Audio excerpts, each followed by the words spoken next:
আমি আমার বাবার হত্যার বিচার চাই। নাসিরউদ্দিন আহমেদ পিন্টুর রক্ত কখনো বৃথা যেতে দিব না। আমি যখন মাত্র 6 বছরের, তখন পুলিশ আমার বাবাকে নিয়ে গেল। একটা ছোট ছেলের চোখের সামনে তার বাবাকে ছিনিয়ে নেওয়া হলো।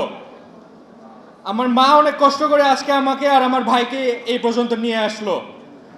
এই 17 বছরে আমার বাবাকে একদিনের জন্য মুক্ত শাস্তি দেওয়া হয়নি। তাদের উদ্দেশ্য ছিল একটা, শহীদ নাসিরউদ্দিন আহমেদ পিন্টুর মনোবল ভঙ্গ করা, তার সম্মান ভঙ্গ করা, তার স্পিরিট ভেঙে ফেলা। কিন্তু তারা যেন বুঝতে পারে নাই, শহীদ পিন্টুর মনোবলকে ভাঙতে গেলে বাংলাদেশের বিশ্বাস, বাংলাদেশের মানুষের অন্তরের বীরকে ভাঙতে হবে। আমার বাবাকে মিথ্যা মামলায় ফাঁসানো হলো, শুধু তার একটা দোষ, তিনি কখনো তার মাথা নিচা করে নাই, কখনো ভাঙেনি, কখনো ফ্যাসিস্টের সাথে সমঝোতা করেনি, কখনো কোনো হতাশার মুখে মাথা নিচা করেনি। আর তার ওই মনোবলের জন্যই তিনি শেষ পর্যন্ত বন্দী হয়ে থাকলেন। আর শেষ পর্যন্ত তাদের এই অন্যায়ের চাপে তিনি কারাগারে শহীদ হলেন। আমার বাবাকে শরীর থেকে তুলে নেওয়া হলেও কিন্তু আমাদের অন্তর থেকে কখনো না।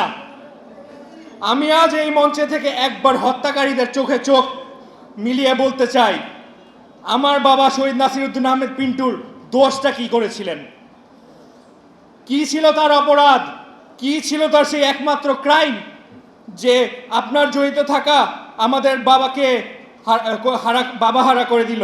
কিন্তু বাংলাদেশের মানুষ শুনছে আর বাংলাদেশের এই প্রশ্নের উত্তর চাই। হ্যাঁ, আমি একটা ছেলে, কিন্তু ওই ছেলে তার বাবাকে হারিয়েছে। কিন্তু একটা মানুষের জীবনের মূল্য কি এত কম? একটি পরিবারকে ভেঙে দেওয়ার চেষ্টা কি শুধু কাগজের একটা সরকারি পত্র দিয়ে? তাই আজ আমি বাংলাদেশের সাধারণ মানুষের পক্ষ থেকে, উদ্বিগ্ন জনগণের পক্ষ থেকে শহীদ পরিবারের চোখের জল নিয়েও দৃঢ় আওয়াজ তুলছি।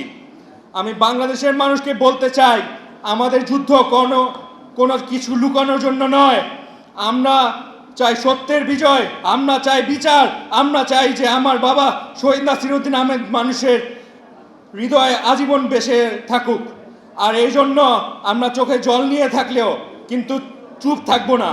বিচার পাই নাই, কিন্তু বিচারের দাবি ধরে রাখবো। বাংলাদেশের মানুষ, আমি জানি আপনারা আমাদের সাথে আছেন। আপনাদের শক্তি, আপনাদের সাহস, আপনাদের দোয়ার উপর ভরসা করে আমি আজ এই দাবি তুলে ধরছি। আমি আমার বাবার হত্যার বিচার চাই। শহীদ নাসিরউদ্দিন আহমেদ পিন্টুর জন্য বিচার এবং বাংলাদেশের জন্য সত্যের বিজয়। আমি একটা কথা বলে আমার বক্তব্য শেষ করতে চাই।